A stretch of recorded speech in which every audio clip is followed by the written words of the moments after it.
Assalamualaikum warahmatullahi wabarakatuh.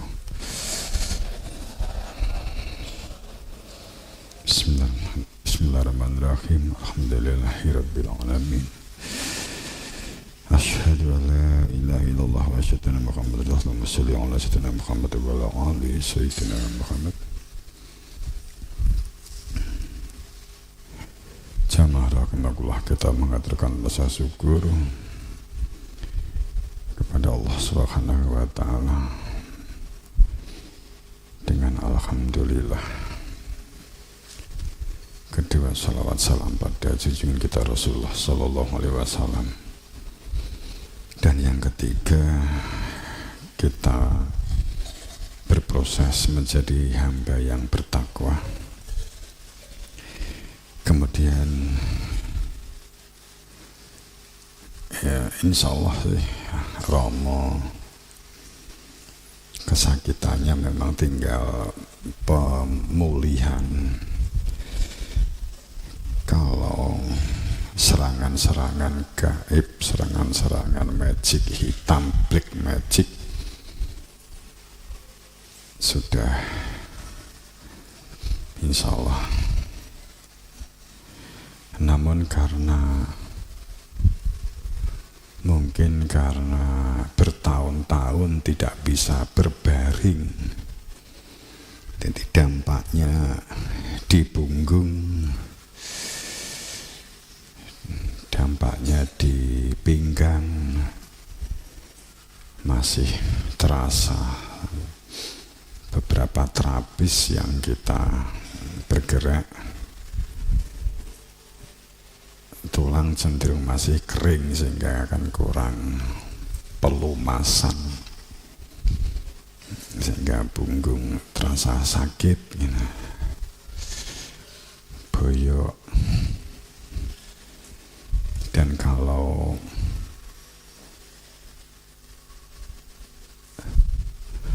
maem kewareken gitu, kewareken sedikit itu kan maem apa saja, kewareken gak kewareken gitu wis pinginnya langsung BAB. Jadi kalau nggak dituruti, ditahan sebentar itu sakit jadi gawi.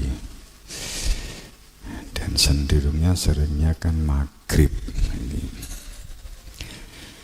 Sehingga sudah nggak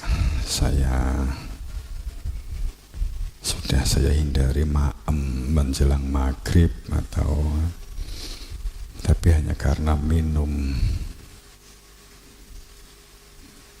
ada manis kita aja enak wareke ya ke kamar mandi ya. Oke, kemudian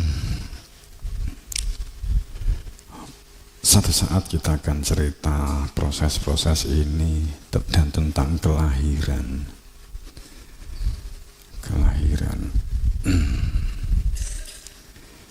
Karena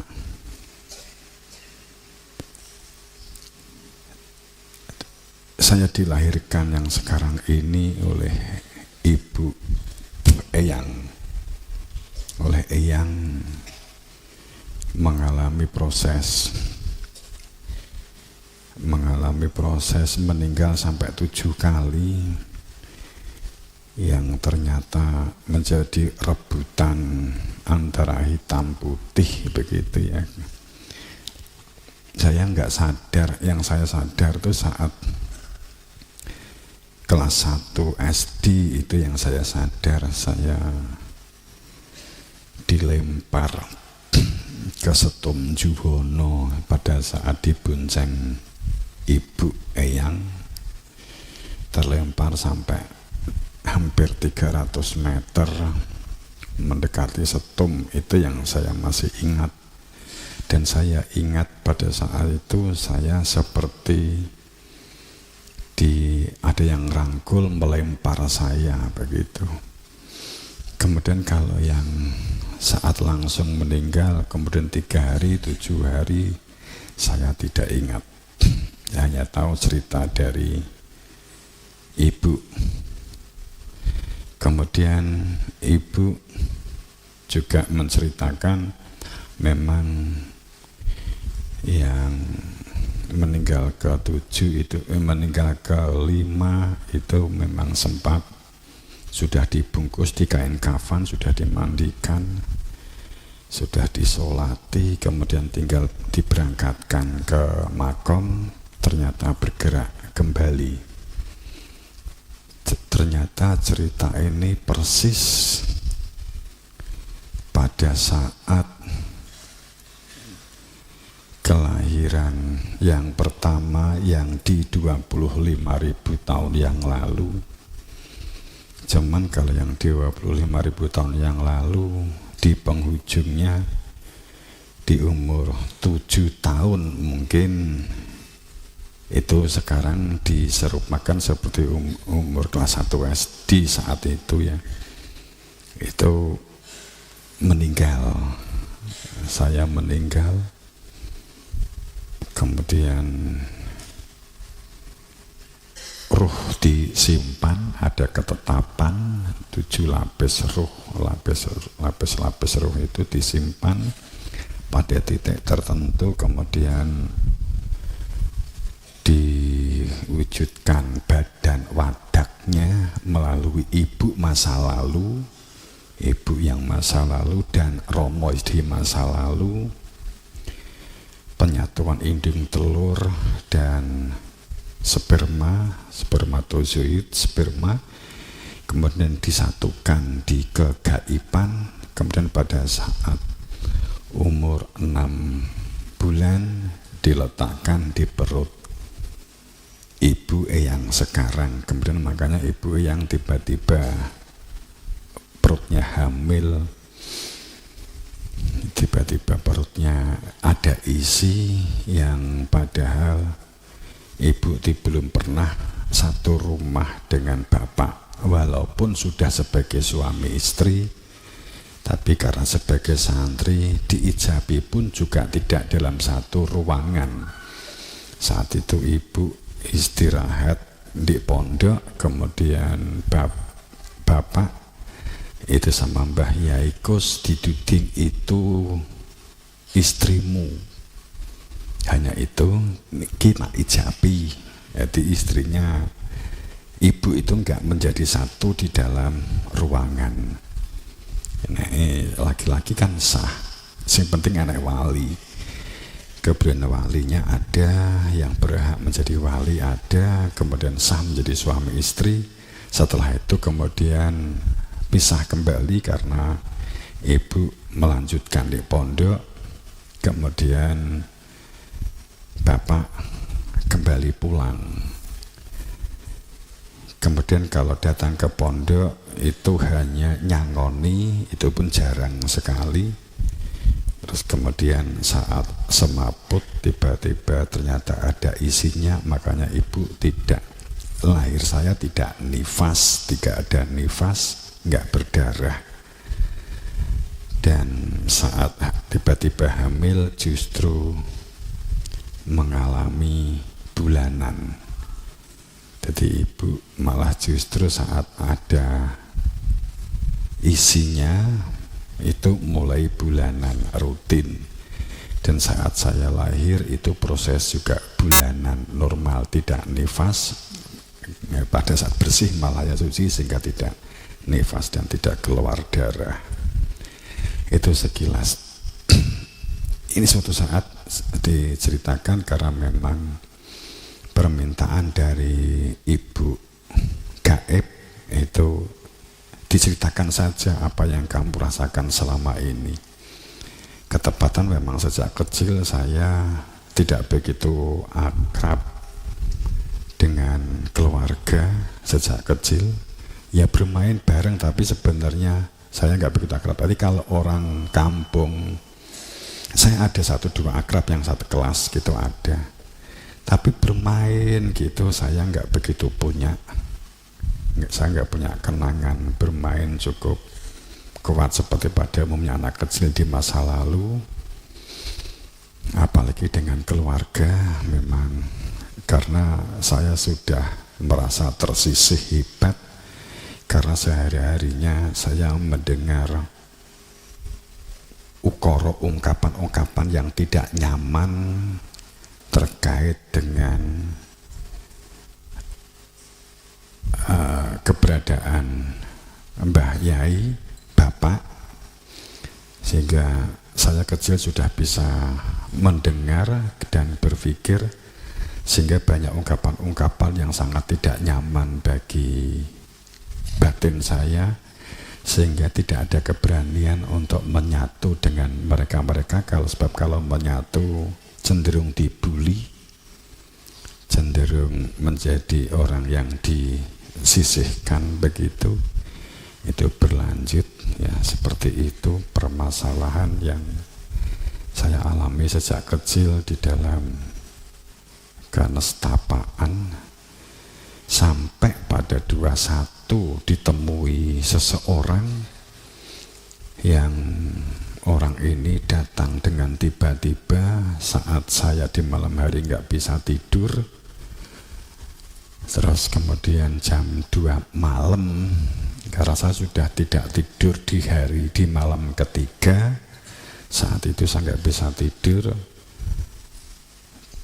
tapi belum kesakitan seperti ini ya, di 21 kemudian tiba-tiba mengungkap jati dirinya bahwa aku ki ibumu sing asli, aku ibu langitmu, ibu gaib ya ibu langitmu, lah ibu bumi yang disebut dengan Eyang itu ibu bumi yang dilewati kelahiranmu, yang hamil separuhan dengan aku. Kamu separuh itu berada di dalam kandungan gaibku, kemudian separuh itu kamu diletakkan di rahim ibu bumimu. Akan tetapi spermatozoid dan indung telurnya adalah indung telurku, dan spermatozoidnya adalah spermanya Romomu, Romo Nurcahyaning Nirwana, yang beliau dinamakan sebagai aslinya Romo Aryo Cahyo. Itu sekilas begitu ya, kita akan detailkan nanti ya. Ini saya sebenarnya juga nggak ngira akan harus diceritakan sampai perjalanan saya, sampai berkah apa yang saya rasakan saat saya sering dibully, ditinggal di kuburan oleh saudara begitu ya. Saya dulu sering kalau sejarah malam itu ditinggal di kuburan. Saya sering pura-pura ketakutan. Saya di kuburan itu sering pura-pura ketakutan begitu. Kalau ada mereka, karena kemauan mereka itu saya takut. Tapi kalau dia nggak ada ya saya rilek-rilek aja. Tapi kalau mereka kemudian nginceng ya saya pura-pura ketakutan gitu. Sampai saya kesulitan untuk pura-pura takut itu nangis seperti apa. Ketepatan ada air, sehingga meripat kita biur-biuri air supaya mereka senang bahwa saya ketakutan sambil nangis kan gitu. Dulu kita ikuti pola-pola mau mereka. Hal ini saatnya untuk boleh dibuka untuk mungkin sebagai pikukuh.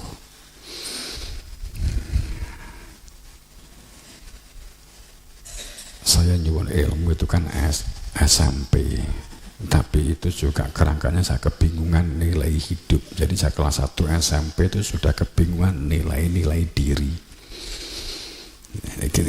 Oke, itu sekilas sebagai pembuka yang untuk saya gunakan sebagai pemantik. Nanti setelah kita akan cerita secara detailnya seperti apa yang saya alami. Memang saya mengalami sesuatu yang diungkap oleh ibu 4 hari yang lalu. Akan ada saatnya diungkap saja. Bagaimana rasamu saat kowe di pondok? Kenapa kamu nggak kerasan? Kenapa kamu begini-begini? Diungkap. Itu bukan hal kebetulan, tapi ada sesuatu yang memang berkaitan dengan pembentukan kepribadian dalam membangun paradigma dan peradaban baru. Karena saya sudah merasakan ganjil sistem agama yang sekarang ini, sistem agama yang tidak relevan langsung dengan artinya sebuah hasil tulisan-tulisan, katanya ke katanya, itu saya sudah dapat merasakan sejak saya masuk di beberapa pesantren, sehingga saya tidak pernah lama di suatu pesantren, pindah dan cenderung musuhan karo ustadznya, diusir kan gitu ya. Oke. Teman-teman, pada malam ini kita berbicara tentang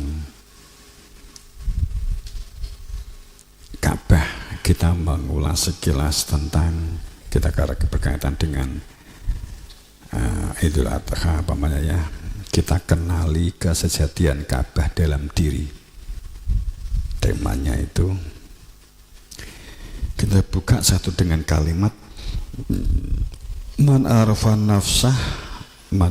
nafsuhu faqad arafa rabbah.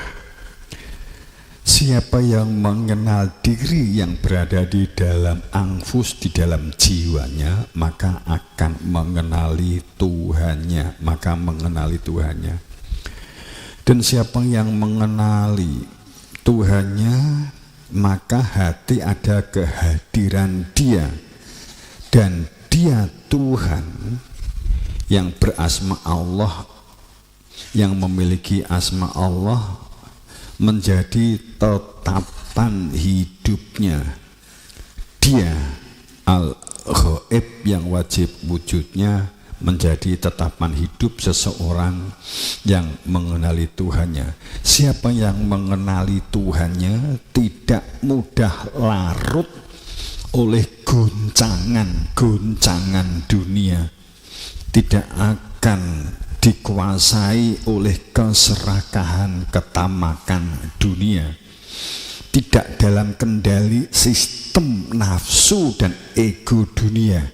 Siapa yang mengenali jati diri fitrah manusianya, yang asal fitrah manusia dari fitrahnya Allah, maka mengenali Tuhannya, ada kehadiran Tuhan di dalam dadanya, maka manusia ini menjadi manusia yang sadar, manusia yang berkesadaran, berketuhanan. Ada pusat titik konsentrasi Tuhan di dalam diri, maka disebut manusia itu berketuhanan.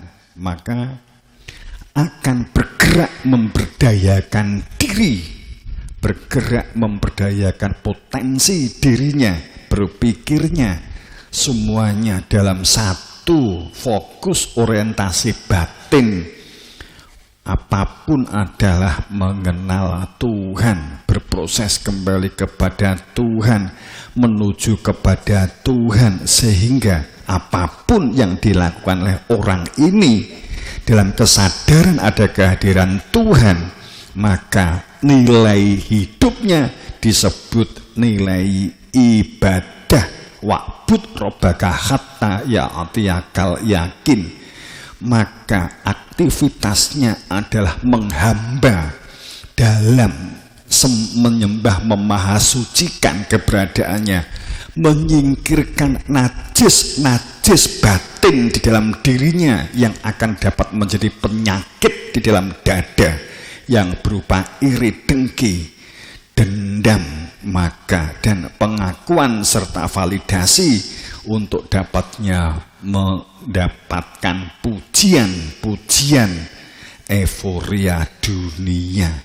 Pada saat seseorang mengenal dirinya, maka mengenal Tuhannya, maka seseorang memiliki kecerdasan fitrah, maka dipastikan akan dapat mengembangkan dan menumbuhkan dirinya, menumbuhkan lingkungannya, mengembangkan, menumbuhkan masyarakatnya, mengembangkan, menumbuhkan bangsa dan negaranya untuk dalam koridor maju, berkembang dan bertumbuh pada saat seseorang berada di dalam kesadaran di dimensi mengenal Tuhan. Pada saat kita terlepas dari keberadaan Tuhan, kosong dari Tuhan, maka hati kita dijadikan semayamnya setan, semayamnya iblis, semayamnya jin. Maka hati dan pikiran kita dijadikan sebagai orang yang membantah, orang yang mudah larut dalam goncangan dunia, orang yang gerak-geriknya selalu dalam pamrih. Maka tertuang pada di dalam Al-Mu'minun, manusia tidak mengenal keberadaan kebenaran dan sang pembawa kebenaran, karena itu mereka mengingkari keberadaan kebenaran. Masalahnya banyak manusia membenci kebenaran. Terungkap bahwa bal ja'ahum bil haq wa aktsaruhum lil haq karihun. Banyak manusia menginginkan kebenaran palsu, kebenaran konspirasi, kebenaran menurut akal pikirannya sendiri. Kemudian diatasnamakan itu adalah kebenaran dari Tuhan, padahal hanya dari bacaan.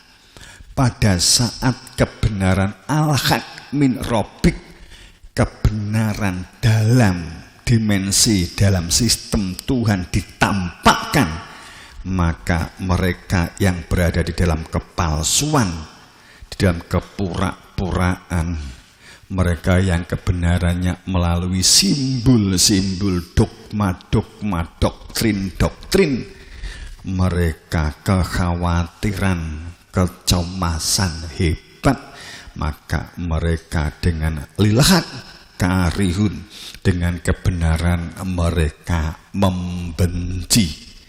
Maka pembawa bukan berarti mereka benci kepada Nabi Muhammadnya, bukan berarti mereka benci kepada Isanya, bukan mereka benci pada Ibrahimnya, bukan mereka benci kepada Yusufnya, bukan mereka benci pada Adam, tapi mereka benci kepada dirinya sendiri akibat sudah terlanjur menyampaikan kebenaran palsu dan sulitnya nafsunya menerima kebenaran dari Tuhan yang akan menghancurkan kebenaran kepalsuan itu. Maka di dalam keheningan yang lebih sunyi dari malam dan dalam kedalaman jiwa yang lebih dalam dari samudera, tersembunyi sebuah tempat yang tak kasat mata, yaitu Baitullah dalam diri. Ia bukan bangunan batu yang diselimuti kiswah hitam yang mengkilap, yang saat diterpa matahari di tengah gurun, juga bukan arah fisik yang dituju tubuh saat kita menjalankan sholat. Maka saat Ka'bah di dalam diri, yang berada di dalam jiwa terdalam, bacalah itulah kitabmu yang berupa dirimu sendiri, dan cukuplah dirimu sendiri pada hari ini, detik ini, sebagai penghitung atas dirimu. Maka Iqra kitabak kafa binafsika al yauma alaka hasibah. Bacalah kitabmu, dirimu yang berada di dalam jiwamu itu dengan binafsika. Hari ini hitunglah untuk dirimu sendiri. Maka saat seseorang mendatangi Ka'bah yang fisik, bertawaf mengelilingi kotak dan batu, akan tetapi tidak mengenal Ka'bah di dalam diri, qobala kiblatnya, jiwanya kosong, maka seperti orang yang berjalan akan tetapi jiwanya tertinggal, bagaikan seseorang yang wadahnya berjalan dipajang di toko, akan tetapi tidak akan menghilangkan dahaga, tidak ada isinya, maka sia-sia. Maka terungkap dengan jelas fa'akim wajhaka lidini hanifah fitratullahu lati fataranas alaiha. Maka hadapkan wajah batinmu yang berada di dalam rasa hatimu, hanifah lidin, untuk ketaatan, untuk kepatuhan dan kepasrahan, meletakkan ego, nafsu, ananiyah, aku, keakuannya.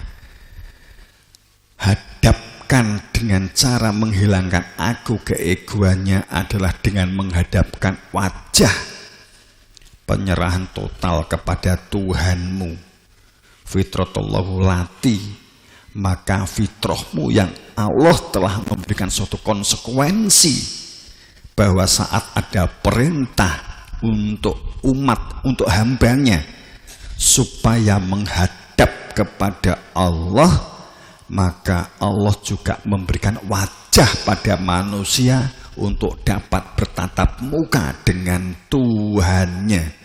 Perintah Allah, hadapkan wajah batinmu yang ada di dalam dirimu supaya kamu berada di dalam ketaatan, ketundukan, dan kepatuhan. Kamu dalam satu kesadaran fitrahmu adalah dari Allah, maka konsekuensi ini Allah memberikan wajahnya pada manusia untuk dapat menghadap sowan kepada Allah, yakni berupa fitrahnya manusia, yang asal fitrah manusia dari fitrahnya Allah, fatoronas alaiha, fitrahnya manusia asal dari fitrahnya Allah, alati fatoronas alaiha, latabdila, itu sama sekali tidak ada keraguan, itu sama sekali tidak ada perbedaan, itu bersifat kekal saat kamu menghadap kepada wajah Allah, saat masih dibungkus oleh jasad, atau pada saat jasad sudah tidak berfungsi, tidak ditempati ruh yang dari Allah, maka wajah rasamu menyatu dengan Tuhan. Maka itulah fitrah yang akan menjadikan, maka itulah orang berkiblat, berhadap-hadapan dengan Tuhan. Saat fitrah dirinya dikenali, maka saat itu diingat sehingga dapat mengingat Tuhannya. Seperti permisalan kalimat seperti ini di para leluhur mengatakan, jika kamu mengambil satu tetes air dari laut, kemudian kamu rasakan, kamu tempatkan di lidah, maka rasa air laut samudra yang begitu luas rasanya tidak beda dengan setetes air yang kamu letakkan di dalam lidah. Rasanya sama persis. Satu air di dalam lidah yang dari laut itu adalah menunjukkan kesemestaan samudra, itulah kesemestaan Tuhan.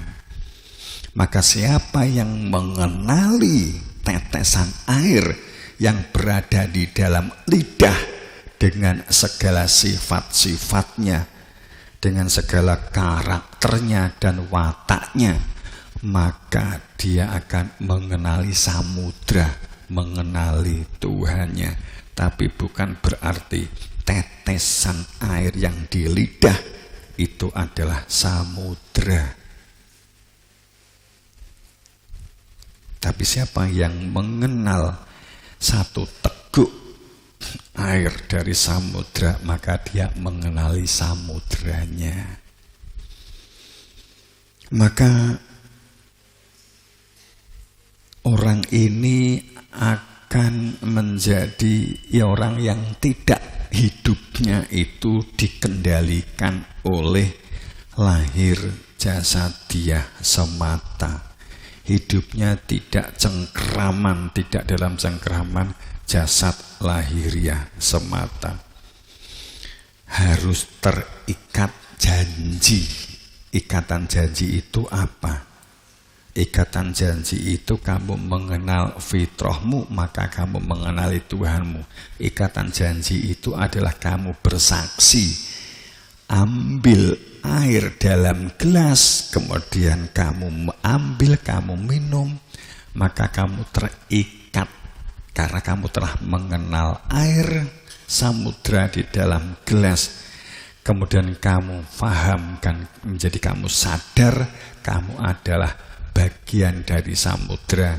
Setelah kamu orientasikan air yang di dalam diri kamu itu menjadi bagian dari samudra. Kapan? Saat kamu telah mengenal air samudra yang berada di dalam gelas itu. Itulah man arafa nafsah. Siapa yang mengenali jati dirinya, siapa yang mengenal fitrahnya, maka mengenali Tuhannya, maka mengenali Ka'bahnya, maka mengenali kiblatnya, maka mengenali kemana wajahmu menghadap untuk dapat diterima oleh Allah, sehingga kamu bagaimana segala gerak-gerikmu menjadi aktivitas ibadah. Bukan sekedar ibadah ritual, tapi ibadah karena ada kehadiran Dia di semua aktivitasmu. Itulah kamu disebut menghadap kepada wajah Allah. Kamu disebut qobala kiblah, disebut kamu menghadap Ka'bah.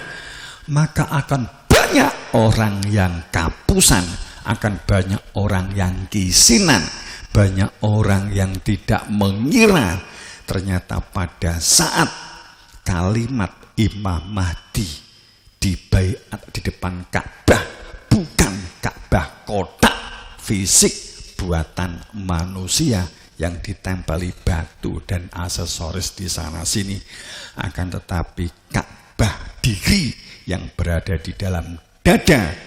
Maka saat fa'akim fajaka lidini khanifah fitratullah, innalladzi yubayyi'unaka innama yubayyi'unallah.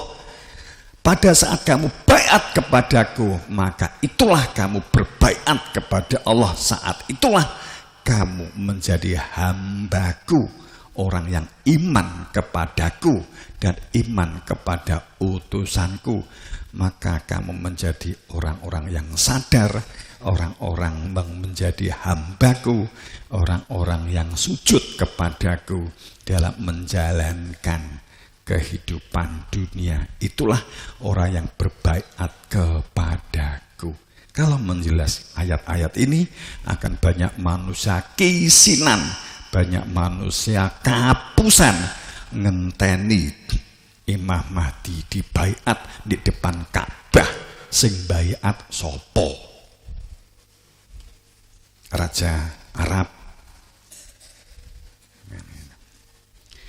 Itu kan menggo. Maka ikatan janji wa'dallah, ikatan janji la yukhlifullaha wahdah. Ikatan janji dengan ikatan aku bersaksi sebagai satu konsep dalam kehidupan agama.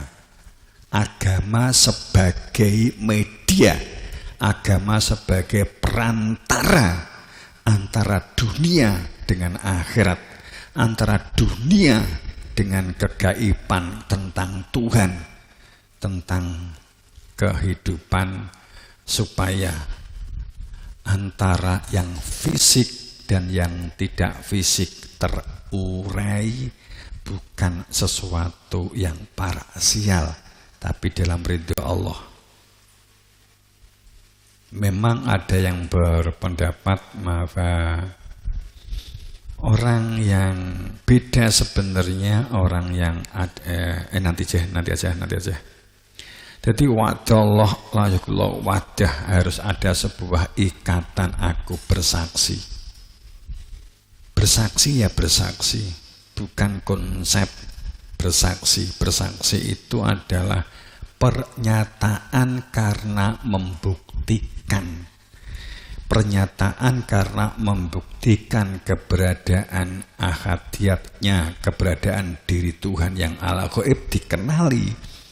Di dalam rasa hati ada perintah untuk dikenali al-ghaibnya, konsekuensinya pasti Allah meletakkan satu titik supaya manusia ada tempat bersemayamnya Tuhan, yakni di dalam hati. Karena ada perintah pasti Tuhan itu.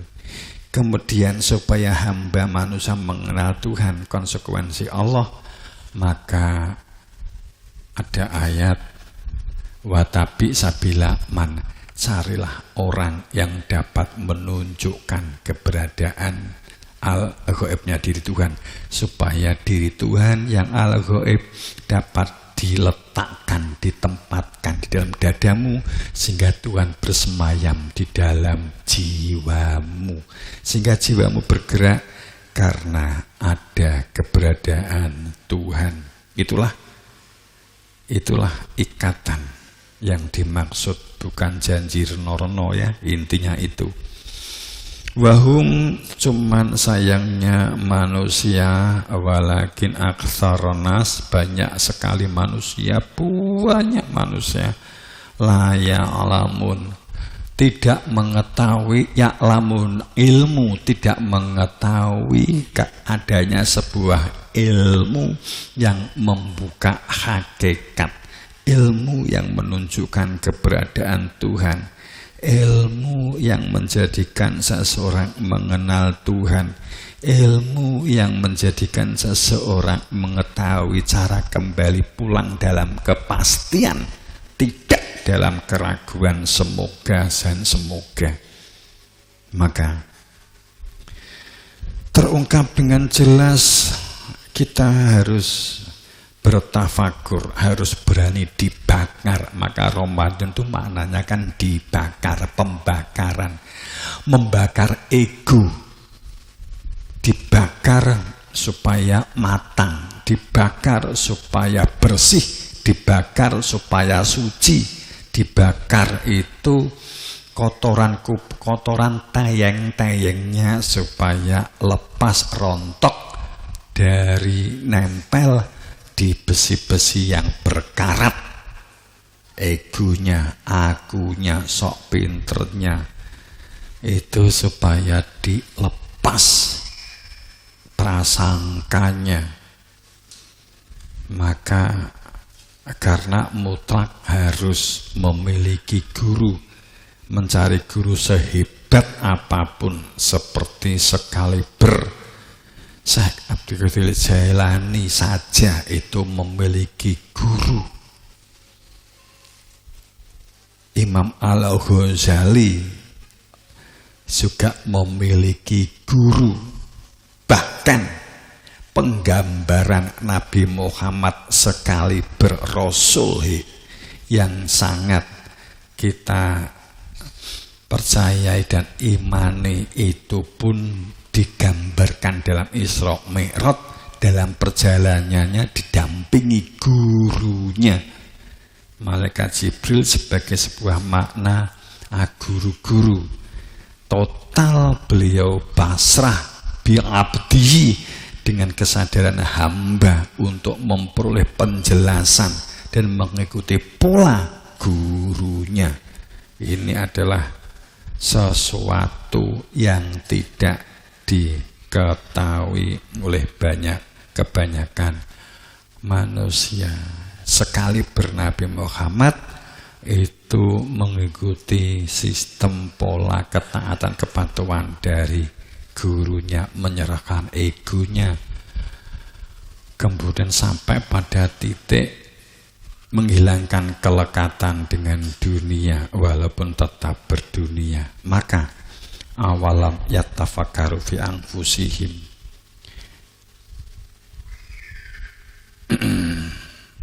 tafakuri keberadaan dirimu yang berada di dalam jiwamu.